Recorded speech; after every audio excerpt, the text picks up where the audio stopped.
K-pop Demon Hunters, vous croyez avoir capté tous les détails? Faux! Ce film regorge de secrets cachés que 99% des fans ont loupé. Entre clins d'œil inattendus, références de fous et révélations qui changent tout, je vais vous balancer 10 secrets explosifs. Et attention, le dernier va littéralement vous retourner le cerveau. Restez bien jusqu'à la fin. C'est parti! Secret 1. La Zoé que nous connaissons n'était pas prévue comme ça.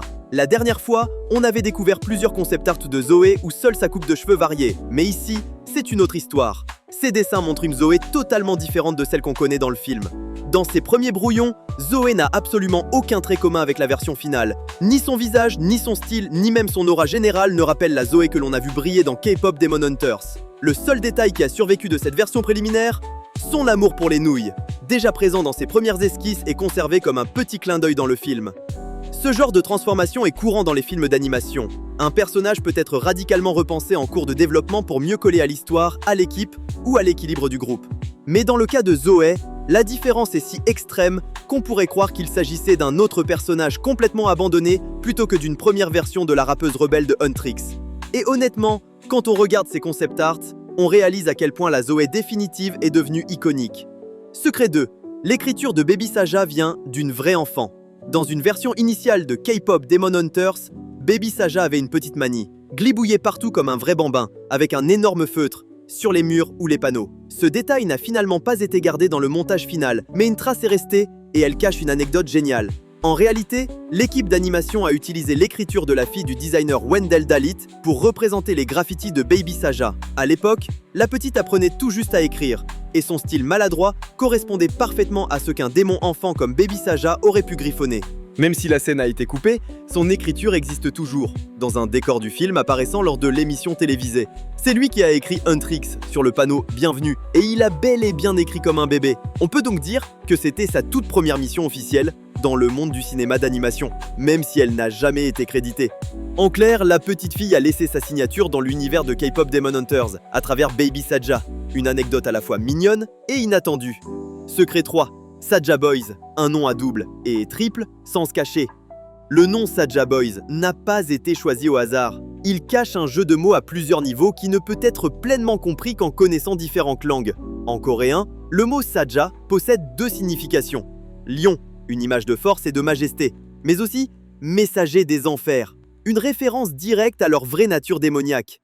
Pour les spectateurs parlant malais ou indonésien, le clin d'œil est encore plus ironique. En effet, Saja signifie seulement ou juste. Le nom du groupe pourrait donc se lire comme juste des garçons, alors qu'en réalité, ils sont tout sauf de simples humains. Ce sont des démons déguisés en idoles. Ce jeu de mots malin permet aux Saja Boys d'avoir une identité à plusieurs couches, à la fois impressionnante, sinistre et trompeuse. Et ça colle parfaitement à leur rôle dans le film, séduire les foules en cachant leur véritable nature. Secret 4. K-pop Demon Hunters en route vers le record absolu de Netflix.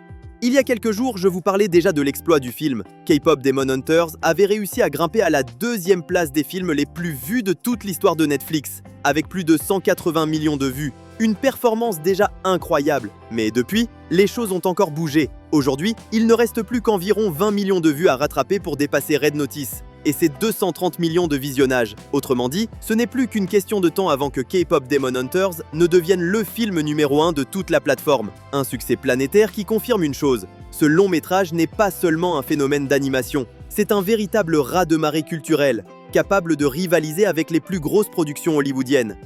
Secret 5. La version sombre de Golden révèle la chute de Rumi. On connaît Golden comme l'hymne lumineux de Huntrix, un cri d'espoir et de liberté. Mais saviez-vous qu'il existe une version totalement différente de cette chanson dans le film?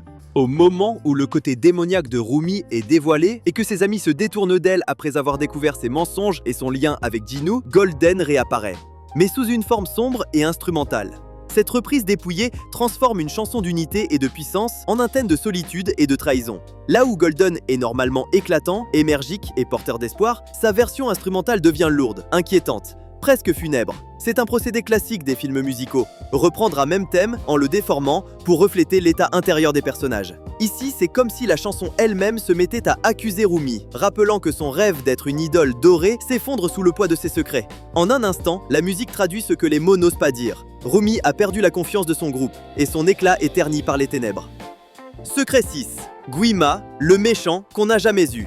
Peu de fans ne savent, mais le terrible roi des démons, Guima, aurait pu être totalement différent. Dans les premiers concepts du film, les réalisateurs avaient imaginé un antagoniste bien moins sombre, un wannabe idol excentrique, à la fois ridicule et terrifiant. Ils avaient même envisagé de confier sa voix à Park Jin-young, célèbre producteur et chanteur coréen, connu pour son style flamboyant et son rôle de juré dans K-Pop Star. L'idée était simple mais géniale, parodier le patron mégalo de l'industrie musicale en transformant Guima en démon diva obsédé par la gloire et la reconnaissance, un peu à la manière d'Hadès dans Hercule. Mais au fil du développement, le ton du film a évolué. Les créateurs ont finalement décidé de faire de Guima un ennemi bien plus sinistre et traditionnel, incarné par l'acteur charismatique Lee Byung-hun, qui lui prête une voix grave et glaçante. Ce changement a complètement redéfini le personnage. Fini la parodie comique, place à un véritable seigneur démoniaque, terrifiant et imposant. Pourtant, savoir qu'il aurait pu être un idol manqué à paillettes donne une saveur particulière à ses répliques lorsqu'il critique la musique de Huntrix.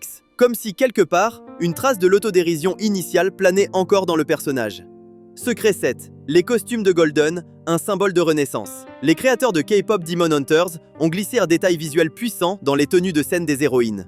Lors du final, quand Rumi, Mira et Zoé se retrouvent pour chanter « Le son de nos voix », leurs costumes ne sont plus tout à fait les mêmes. Et ce changement raconte une histoire silencieuse. Rumi, qui jusque-là cachait ses marques démoniaques sous une veste noire, apparaît sans protection. Elle expose enfin ses motifs au grand jour, signe qu'elle a cessé de renier son héritage et qu'elle l'accepte pleinement. En même temps, les tenues de Mira et Zoé évoluent elles aussi. Les parties sombres qui marquaient leurs costumes deviennent blanches. Ce détail visuel symbolise leur acceptation de Rumi telle qu'elle est, mais aussi leur propre réconciliation avec les zones d'ombre qu'elle portait en elle. Au lieu de rester des héroïnes idéalisées, ces personnages apprennent à s'aimer avec leurs failles. Le changement de couleur n'est donc pas qu'une retouche esthétique, c'est une métaphore de guérison et d'unité qui transforme la performance finale en un moment de véritable libération. Secret 8. La suite de K-Pop Demon Hunters pourrait être un préquel. Lors d'une interview, la réalisatrice Maddie Kang a laissé entendre que la suite de K-Pop Demon Hunters ne suivra peut-être pas directement l'histoire après le film, mais pourrait plutôt revenir sur le passé des héroïnes. Elle explique « Qu'est-ce qui a amené ces filles à rejoindre Huntrix et à devenir des chasseuses de démons? Comment ont-elles été choisies? À quoi ressemblait leur parcours ?» Ces propos laissent penser qu'un préquel est sur la table. Pour rappel, un préquel est une œuvre qui revient avant les événements du film original, contrairement à une suite classique. Ce choix permettrait aux fans de découvrir enfin les origines de Zoe, Romy et Mira, leur premier pas dans le groupe, et ce qui les a poussés à endosser le rôle de chasseuse de démons. Et si ce n'est pas un préquel complet, il est aussi possible que le prochain film intègre de nombreux flashbacks, ces retours en arrière qui dévoilent des souvenirs ou des moments clés du passé des personnages. Dans tous les cas, une chose est sûre, l'univers de K-Pop Demon Hunters n'a pas fini de se dévoiler, et la suite pourrait bien nous plonger dans les secrets de la formation d'Huntrix. Secret 9. Le combat sous le pont, un lieu bien réel. Dans le film, Rumi, Mira et Zoé affrontent une horde de démons dans une scène spectaculaire située sous un pont et au-dessus d'une voie ferrée, avec un train qui passe juste en dessous. Et ce décor n'a rien de fictif. Il s'agit d'un lieu réel de Séoul, connu pour ses grandes infrastructures où se croisent ponts, routes et rails. On a affaire au pont de Cheongdam, au-dessus des rails de la station Jaehyang, en plein cœur de Séoul. Ce choix de mise en scène donne à la séquence un côté ultra réaliste, presque comme si la bataille pouvait réellement avoir lieu sous les yeux des habitants. En plus, ce type de décor est souvent utilisé dans les K-dramas et les clips de K-pop, ce qui en fait un clin d'œil culturel subtil. Bref, ce n'est pas juste un endroit inventé pour le film, c'est un vrai coin de Séoul, transformé en arène épique pour un combat contre les démons. Secret 10. Golden, la chanson I Want de K-Pop Demon Hunters. Dans les films musicaux, il existe presque toujours une chanson I Want, un morceau qui exprime les désirs les plus profonds des héros et trace le fil de leur destinée. Dans La Reine des Neiges, c'est par exemple Libérée délivrée, où Elsa révèle enfin son besoin de s'affranchir et d'assumer ses pouvoirs. Dans K-Pop Demon Hunters, ce rôle est tenu par Golden, la chanson phare du film. Selon Jan Eisendrath, producteur exécutif de la bande originale, ce titre est conçu comme le véritable cœur émotionnel de l'histoire.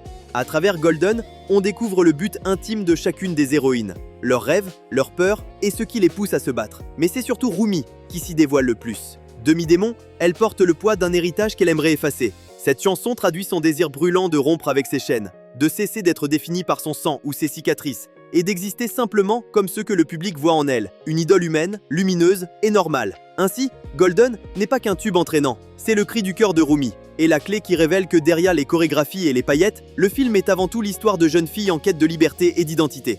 Voilà, la vidéo est finie. Mais si vous voulez en voir encore plus, cliquez sur la vidéo qui s'affiche juste ici. Et surtout, pensez à vous abonner.